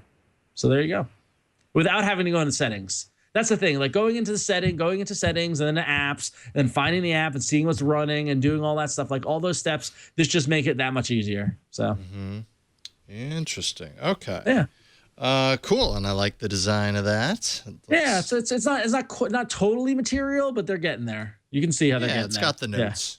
Yeah. Got some of the notes. Whitelist Talon. Okay. Excellent. That is Shut App. Shut App. Real battery saver. There you go. All right. Is that strong enough to secure a win for Ron? How do we feel? Chat room, how do we feel? I'm nervous. You should be nervous. No, let's be honest. The best scenario is if Russell or Aaron win, or if Jason wins and Gina and I tie. I think we all win. We've gotten a little competitive recently. Only because it's coming down to the wire. Well, I don't think we would have been nearly as competitive if it wasn't like a neck and neck race at this point. Well, it's also the fact that we're down to the wire, and also I've never won a year. Yep. Like Gina won last year, you won the year before, Eileen won the year before. So like this is my chance to win a year. So there you go. Seriously. All right. With all that set up, AAApoll.com/194. Let your voice be heard. This is an important one, folks. AAApoll.com/194. Place your vote. Is your favorite app this week Asparagus, Series Guide, One More Line, or Shut App? Let your voice be heard. Vote now or forever hold your peas, or at least put them in asparagus under a really nice recipe with peas in them. Series Guide was another app that was on my short list, Russell, so that's a good pick. So there you go. Good job there. Yeah. Excellent. I can't wait to see how this turns out next week. It's going to be interesting checking in on this. I have a feeling. So nervous. Fireworks are going to fly. That's it. Hey, can we say that 2014 was a pretty awesome year? Do you think, for Android? Yes. Yeah, absolutely. Yeah, I would agree.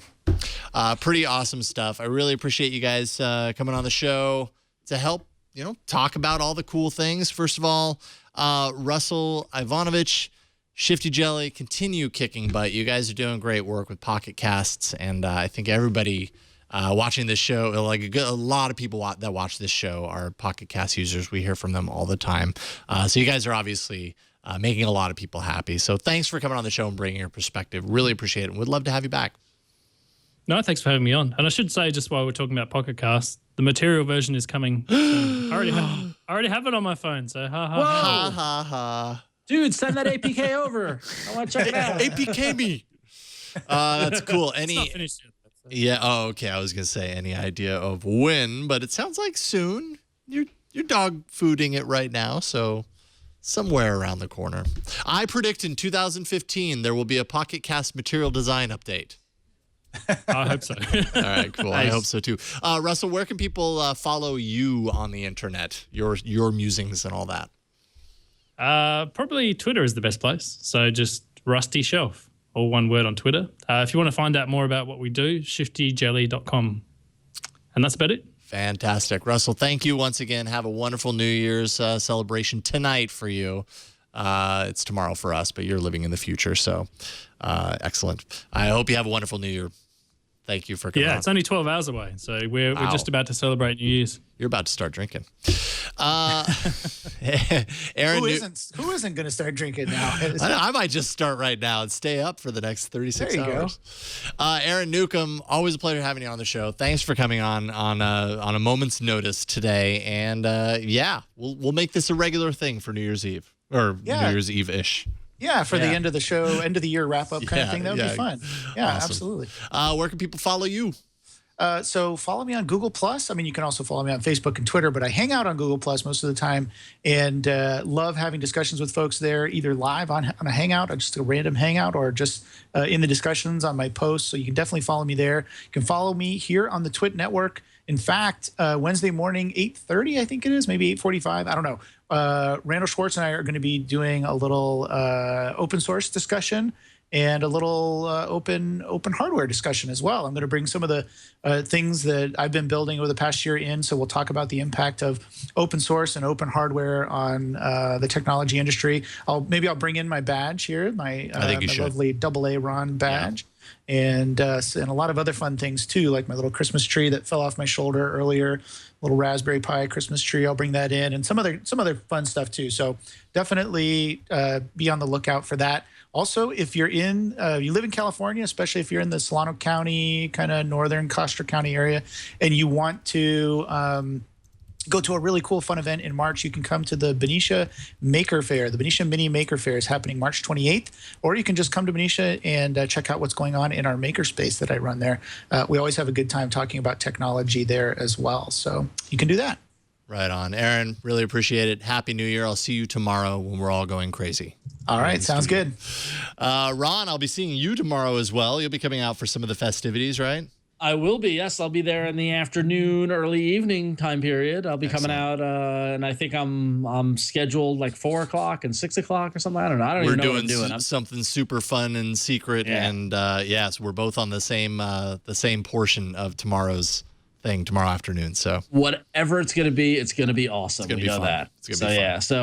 So tune into Twit tomorrow on New Year's Eve for part of the crazy 24-hour extravaganza that you guys have got cooking up over there. But in the meantime, you can go check out about.me/RonXO, where you can find links to my Google Plus and Twitter and Instagram and all that fun stuff, Facebook. You see my crazy musings. Gina's not here, so I will pimp ThinkUp. You go to ronxo.thinkup.com. You can see all my wacky insights, and ThinkUp is a great tool to find out about all your social media interactions, and I love it. I've spent every day towards the end of the year looking at my ThinkUp to see what happened last year and what's going on this year and all that fun stuff. And finally, you can check me out by day over at imagecomics.com, where we're putting out some of the best comic books in the world. If you're a comic book fan, you've probably seen a lot of the year-end lists that are coming out, best comics, and very proud to say that Image is on lots of them, including Saga and Sex Criminals and Southern Bastards and Black Science and all the other great comics. So, and we've got a great 50% off sale going on of digital comics on our website right now. So go to imagecomics.com and you can get 50% off all the digital comics that are there. So definitely check that out. And then this January 8th, we've got Image Expo, our one-day event in San Francisco, which unfortunately now is sold out. But hopefully I'll see some of you there. Definitely come say hello if you do come. So thank you. Yay. Radical Sir, see you tomorrow. Bryan. Yes. Oh? What about you? About me? Man, I don't know. It's been a good 2014. I'm really glad that I got to work on this show, and you guys do a great job every week. So I'm thankful for that. And I don't know why. Him to say that. Thanks, Gregory. That's cool. Yeah, all that money you were throwing over here earlier. Yeah, money, cars, whatever it takes. Mm-hmm. Yeah, everyone got an Audi except Aaron. So sorry about that, Aaron. Yeah, he was disconnected when I was. You were disconnected when I was giving out Audis. What can I say? Yeah. Sorry. But typically not this Thursday because of the special events that are coming up. I do Know How with Padre, and we've been having a lot of fun doing that show.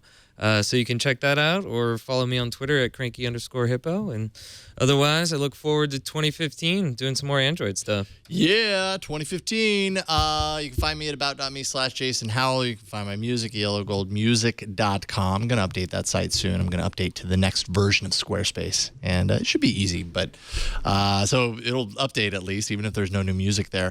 Okay, a couple of thanks. Tony Brooks is the gentleman who referred me to asparagus. So thank you, Tony. Also, thanks to our new All About Android apps wiki page editor, Mike Boycourt, who is a big fan of the show, and he reached out and he's like, hey, I already have it all written up. Just give me credentials and I'll drop it in and I'll start managing it. So as of now, if you go to wiki.twit.tv and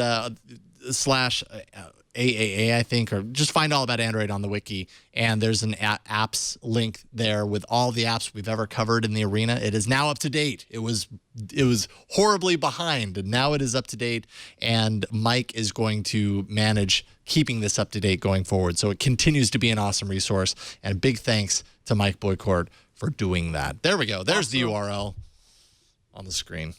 But yeah, thank you, Mike, for taking that on. And let me know if you ever get tired of it, because you're kind of doing it for free. But I appreciate it. All right. A lot of people will appreciate it, too. So there you go. That is it for this week. Thank you for joining us, and this year. Thank you for joining us in the year 2014 for All About Android. Excellent year. We'll see you in 2015 with next week's episode. You can always leave us a voicemail, 347-SHOW-AAA. You can always send us an email, AAA@twit.tv. Find us on Twitter. We're at Android Show. We're on Reddit, twitaaa.reddit.com. We're on Google+. There's a community. There's an account. Just search for us.